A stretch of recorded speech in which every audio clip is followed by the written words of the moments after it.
नमस्कार दोस्तों, इस वीडियो में हम आज के महत्वपूर्ण टॉपिक पर चर्चा करेंगे। लेकिन उसके पहले अगर आपने हमारे channel GTV education and exam को सब्सक्राइब नहीं किया है तो प्लीज सब्सक्राइब कर लीजिए और डेली अपडेट्स के लिए आप हमारा टेलीग्राम ग्रुप भी ज्वाइन कर सकते हैं, जिसका लिंक हमने डिस्क्रिप्शन में नीचे दिया है।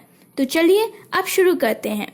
वर्ल्ड पॉपुलेशन डे 11 जुलाई 2020 को दुनिया भर में वर्ल्ड पॉपुलेशन डे मनाया गया।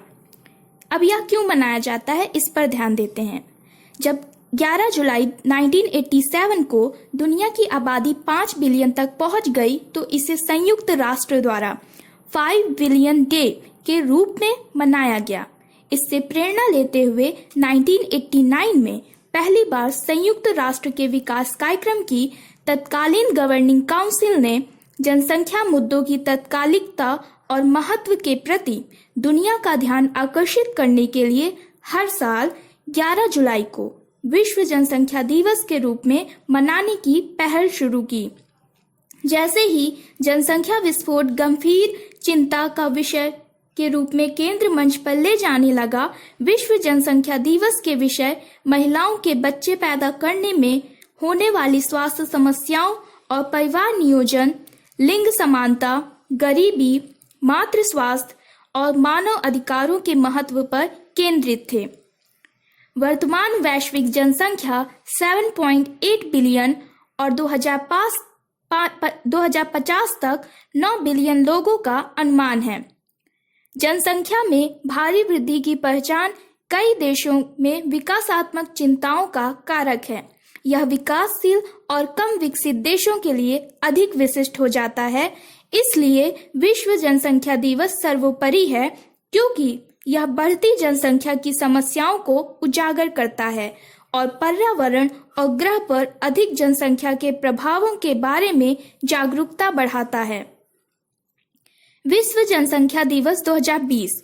इस वर्ष विश्व जनसंख्या दिवस 2020 का विषय कोविड-19 महामारी के दौरान यौन और प्रजनन स्वास्थ्य संबंधी जरूरतों और महिलाओं और लड़कियों की कमजोरियों की सुरक्षा के बारे में जागरूकता बढ़ाना है। यह बहुत ही समय पर और महत्वपूर्ण गर्भवती महिलाओं के खराब प्रजनन स्वास्थ्य देखभाल के लिए है।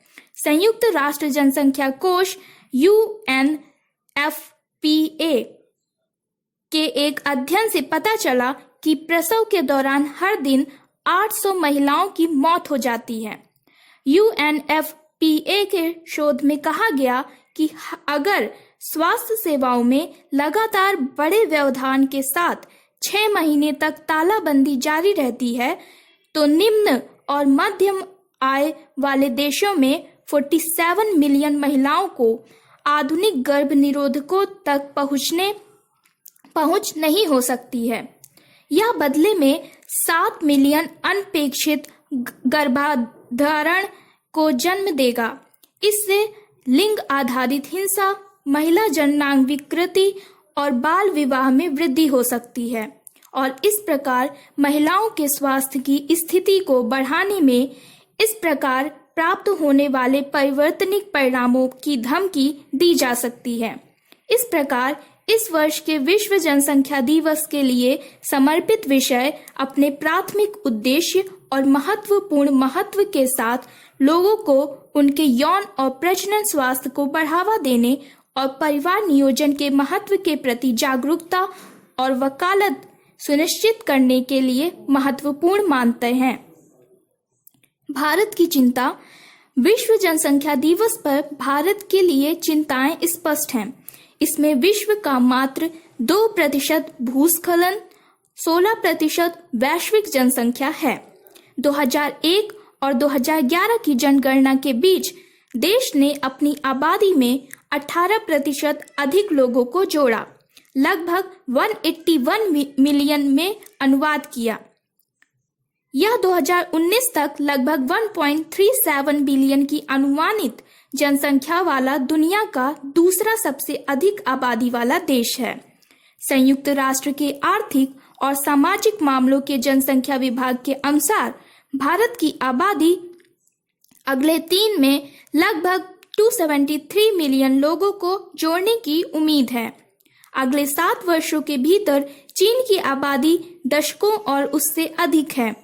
इस संदर्भ में विश्व जनसंख्या दिवस 2020 पर महिलाओं के यौन और प्रजनन स्वास्थ्य और नियोजित पितृत्व का महत्व देश के लिए कुछ प्रमुख चिंताओं को रेखांकित करता है। जन्म दर और मृत्यु दर। भारत में जनसंख्या विस्फोट के लिए जन्म दर और मृत्यु दर महत्वपूर्ण कारक हैं। इन वर्षों में मृत्यु दर और जन्म दर लगभग 20वीं शताब्दी के मध्य तक थी, जिसका मतलब था कि जनसंख्या की वृद्धि की धीमी दर। हालांकि स्वास्थ्य सुविधाओं, शिक्षा के स्तर, उचित पोषण और आहार आदि की उपलब्धता में धीरे धीरे सुधार के साथ लोगों ने लंबे समय तक रहना शुरू कर दिया और मृत्यु दर में गिरावट शुरू हो गई। जन्म दर और मृत्यु दर में इस बेमेल के परिणाम स्वरूप पिछले कुछ दशकों में जनसंख्या में तेजी से वृद्धि हुई है। 2020 में तक भारत में जन्म दर 1.2 प्रति 1000 जनसंख्या और मृत्यु दर पर 3 प्रति 1000 जनसंख्या दर्ज की गई है। गरीबी और अशिक्षा। जनसंख्या विस्फोट में गरीबी और अशिक्षा का भी बहुत योगदान है। विशेष रूप से ग्रामीण क्षेत्रों में बच्चों को संपत्ति के रूप में माना जाता है, जो बुढ़ापे में माता पिता की देखभाल करेंगे, जबकि गरीब परिवारों में अधिक बच्चों का अर्थ है अधिक कमाई वाले हाथ। दूसरी ओर महिला शिक्षा का स्तर प्रजनन क्षमता पर सीधा प्रभाव डालता है, क्योंकि यह स्पष्ट है कि निरक्षर महिलाओं के प्रजनन दर उन लोगों की तुलना में अधिक है जो साक्षर हैं। शिक्षा का अभाव महिलाओं को गर्भ निरोधकों के उपयोग के बारे में पूरी जानकारी रखने से रोकता है। लगातार होने वाले प्रसव के परिणामों के साथ साथ उनके प्रजनन अधिकारों के बारे में भी। दूसरी ओर शिक्षित महिलाएं अपने अधिकारों और गर्भ निरोधक के विकल्पों को समझती हैं, अक्सर जल्दी शादी के खिलाफ मुखर होती हैं और कई बच्चों को नहीं चुनती हैं। भारत में महिला 39% निरक्षरता 2011 में अपने पुरुष समकक्षों की तुलना में लगभग दोगुनी थी।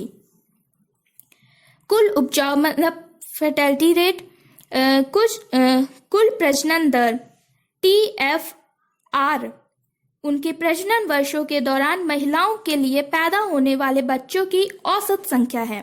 जनसंख्या स्थिर रहने के लिए कुल प्रजनन दर 2.1% की जरूरत है, इसलिए 2.1% की एक TFR को प्रतिस्थापन दर के रूप में जाना जाता है। भारत ने अपने TFR में लगातार गिरावट देखी है, जो 2016 में 2.3 पर पहुंच गई थी। हालांकि राज्यों और लोगों के आय स्तर में भारी भिन्नता है। बिहार 3.2, उत्तर प्रदेश 3.1, झारखंड 2.7, राजस्थान 2.7 जैसे गरीब राज्यों में भी अभी भी TFR 2.5 से ऊपर है, जबकि सबसे गरीब परिवार में प्रति महिला 1.5 बच्चों की तुलना में प्रति महिला 3.2 बच्चों का TFR है। जो एफिलिएंट फैमिली से प्रति महिला 1.5 बच्चे हैं। इससे पता चलता है कि देश के आर्थिक रूप से कमजोर वर्गों और गरीब क्षेत्रों में जनसंख्या वृद्धि अधिक केंद्रित है।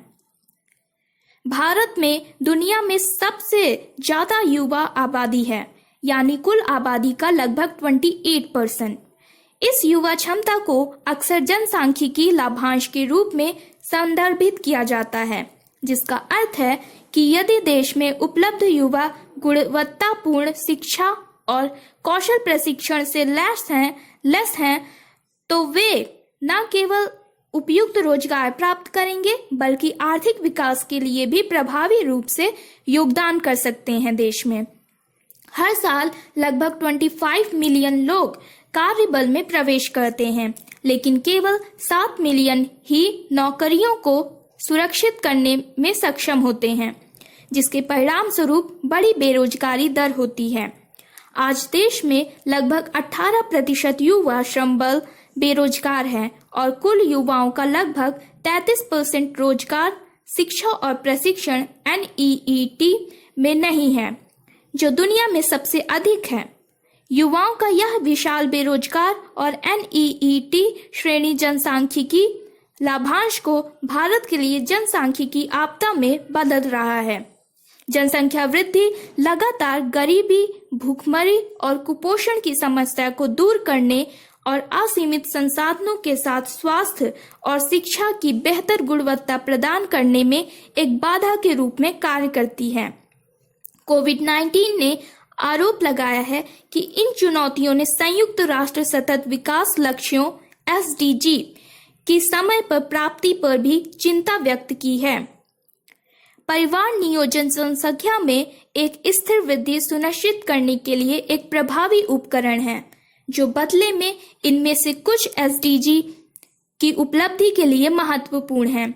सभी स्तरों पर सरकार, संघ, राज्य और स्थानीय नागरिक समाज के साथ साथ व्यवसायों को जागरूकता को बढ़ावा देने और महिलाओं के यौन और प्रजनन अधिकारों की वकालत करने और गर्भ निरोधक के रूप के उपयोगों को प्रोत्साहित करने के लिए कदम उठाना चाहिए।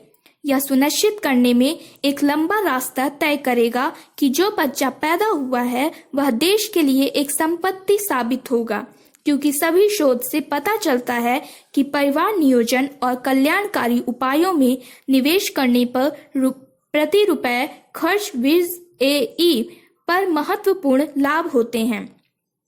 इसके अतिरिक्त प्रमुख हितधारकों को समाज और देश के अधिकतम आर्थिक लाभ के लिए जनसंख्या वृद्धि का दोहन करने के लिए अच्छी तरह से शोध की योजना और कार्यान्वयन के लिए प्रतिबद्ध होने की आवश्यकता है। बड़ी युवा आबादी को पर्याप्त शिक्षा और प्रशिक्षण प्रदान करना उन्हें उत्पादक, प्रभावी और सक्षम बनाता है, जिससे खुद को आर्थिक विकास में महत्वपूर्ण योगदान देता है। इसलिए विश्व जनसंख्या दिवस 2020 इन महत्वपूर्ण मुद्दों पर चर्चा करने और कोविड-19 महामारी जैसे संकटों के दौरान महिलाओं और लड़कियों के यौन और प्रजनन स्वास्थ्य संबंधी जरूरतों और कमजोरियों की सुरक्षा के बारे में जागरूकता बढ़ाने के लिए एक उपयुक्त समय है। इसलिए सुधारात्मक उपाय किए जा सकते हैं। इंडिया न्यू इंडिया और एक आत्मनिर्भर भारत के विजन के दिशा में इन चुनौतियों को पार करना।